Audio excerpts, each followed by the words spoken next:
da Verdade, devocional de 20 de junho. Morte e vida na terra da promessa. Tendo Sara vivido 127 anos, morreu em Quiriate Arba, que é Hebrom, na terra de Canaã. Veio Abraão lamentar Sara e chorar por ela. Levantou-se depois Abraão da presença de sua morta e falou aos filhos de Het: Sou estrangeiro e morador entre vós. Dai-me a posse de sepultura convosco, para que eu sepulte a minha morta. Gênesis 23, de 1 a 4. A geração chamada vitoriana tinha excessivos escrúpulos de falar sobre sexo, mas falava da morte abertamente. Na nossa geração, vivemos num outro extremo. Fala-se de sexo aberto e desavergonhadamente, mas tem-se excessivos escrúpulos em se pensar e falar acerca do fato inevitável da morte. Como devemos lidar com a morte? O crente deve ter uma atitude diferente diante da morte, pois sua esperança não se limita às coisas desta vida. Por isso, o enfrentamento da morte para o justo é distinto dos demais que não têm esperança. Por mais estranho que isto possa parecer, o crente não deve apenas saber viver bem, ele precisa aprender a morrer bem. Precisa também enfrentar a morte de seus queridos de maneira digna de Cristo, para que diante de seu testemunho se diga o que disse Balaão, que eu morra a morte dos justos, e seja o meu fim como o deles. Números 23, 10. O texto da nossa meditação fala sobre como o pai da fé enfrentou a realidade da morte de sua amada companheira de julgo. A sombra da morte permeia todo o capítulo 23, sendo o problema com o qual Abraão tem de lidar. Expressões como tua, minha, sua morta ocorrem 8 vezes, o verbo sepultar outras 8 e o substantivo sepultura mais 5 vezes. Todo o diálogo nos mostra como era feita uma negociação no período patriarcal, incluindo as regras da boa educação, mas acima de tudo, a negociação demonstra como esse patriarca enfrentou a realidade da morte. E com ele aprendemos, em primeiro lugar, que diante da morte, a vida deve ser celebrada, a morte lamentada e o corpo honrado. Sara é a única mulher da Escritura de quem se mencionam os anos de vida, e isto é feito de forma repetitiva. O texto original diz: E foi a vida de Sara 127 anos. Estes foram os anos da vida de Sara. Essa dupla repetição é um tipo de celebração da vida dessa matriarca, bem como um destaque à sua importância como a grande mãe de Israel. Na morte é importante celebrar a vida, sobretudo se aquele que morreu viveu de maneira digna do Senhor, como foi o caso de Sara. Ela foi a companheira de Abraão na peregrinação da fé. A Escritura reconhece seu testemunho de fé quando nos lembra que, pela fé, também a própria Sara recebeu poder para ser mãe, não obstante o avançado de sua idade, pois teve por fiel aquele que lhe havia feito a promessa. Hebreus 11, 11. Aqueles que morrem estando na fé devem ter sua vida celebrada com gratidão ao Senhor que os sustentou em suas peregrinações. Contudo, mesmo em circunstâncias naturais, em certo sentido a morte é sempre uma tragédia. Ela nos lembra da maldição que paira sobre nós por causa da queda do homem. Por isso, na hora da morte, sempre há um sentimento de tristeza e perda por parte daqueles que ficaram para trás. Há um sentimento de que não é assim que devia ser no princípio. Assim, Abraão chora e lamenta sua morta. Na cultura do Antigo Oriente, isto envolvia, além do choro em voz alta, o ato de vestir panos de saco, desgrenhar os cabelos, jogar cinza sobre a cabeça e jejuar. Chorar os mortos não é vergonhoso, nem pecado, é mesmo um dever. Jesus chorou diante do túmulo de Lázaro, em João 11, 35. Depois de chorar sua morta, Abraão se levanta para dar a ela um sepultamento digno e honrado.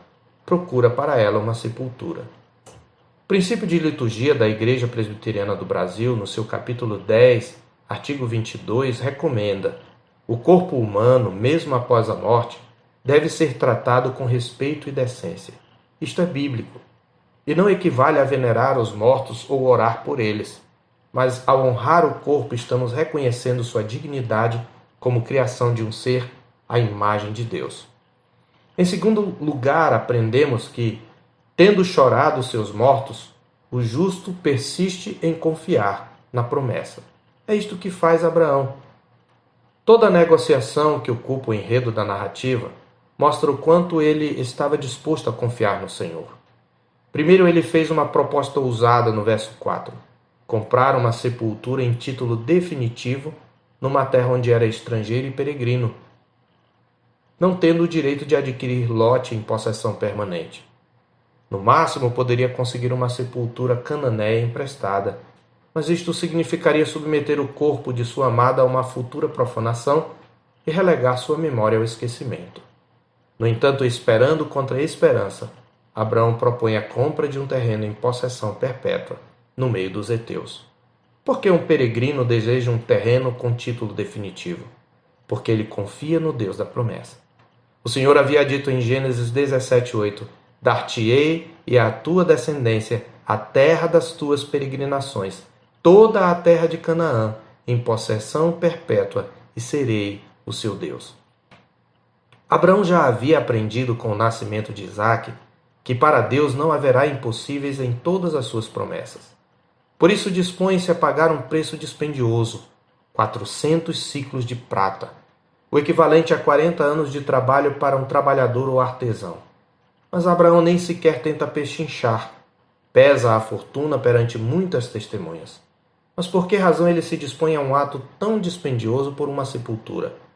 Pela mesma razão porque prontamente se dispusera a sacrificar seu filho no capítulo anterior.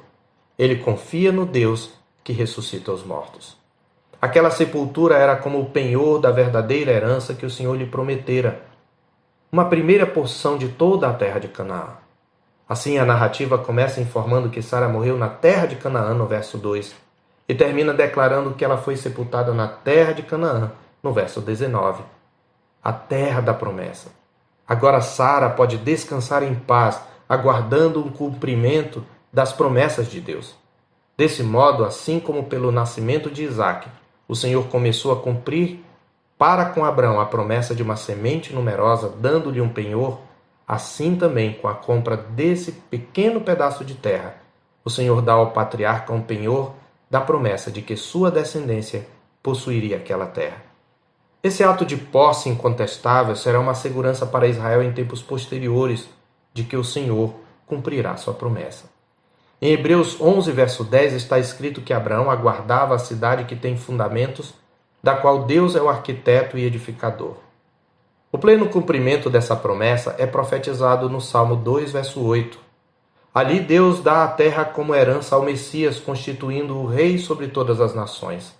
Pede-me e te darei as nações por herança, e as extremidades da terra por tua possessão, diz o Senhor ao seu Cristo. E ele é o herdeiro por excelência.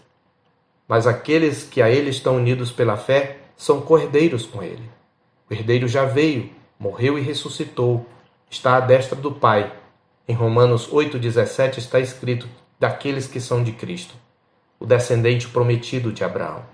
Ora, se somos filhos, somos também herdeiros, herdeiros de Deus e co-herdeiros com Cristo. Se com ele sofremos, também com ele seremos glorificados. Desse modo, embora aqueles que morrem no Senhor devam ter sua morte lamentada, precisamos vivenciar o luto sem esquecer que estão com Cristo, o que é incomparavelmente melhor. Que o corpo deles aguarda a promessa da ressurreição futura e da posse da herança eterna nos novos céus e nova terra, quando o Senhor nos enxugará dos olhos toda lágrima, e a morte já não existirá, já não haverá luto, nem pranto, nem dor, porque as primeiras coisas passaram, como está escrito em Apocalipse 21, verso 4. C.S. Lewis observou com razão que a coisa mais doce em toda a minha vida tem sido o anseio de chegar à montanha, de encontrar o lugar de onde veio toda a beleza, o meu país, o lugar onde eu deveria ter nascido. Acha que não significava nada tudo isso, todo esse desejo, essa saudade de casa? Na verdade, a sensação não é de estar indo, mas voltando. Enquanto Abraão era um peregrino, um estrangeiro, Sara já estava entrando no seu descanso. Ela estava voltando para receber o cumprimento da promessa. Eu sou o pastor Marcos Augusto, pastor da Terceira Igreja Presbiteriana de Boa Vista, em Roraima. Tenha um bom dia na paz do Senhor Jesus.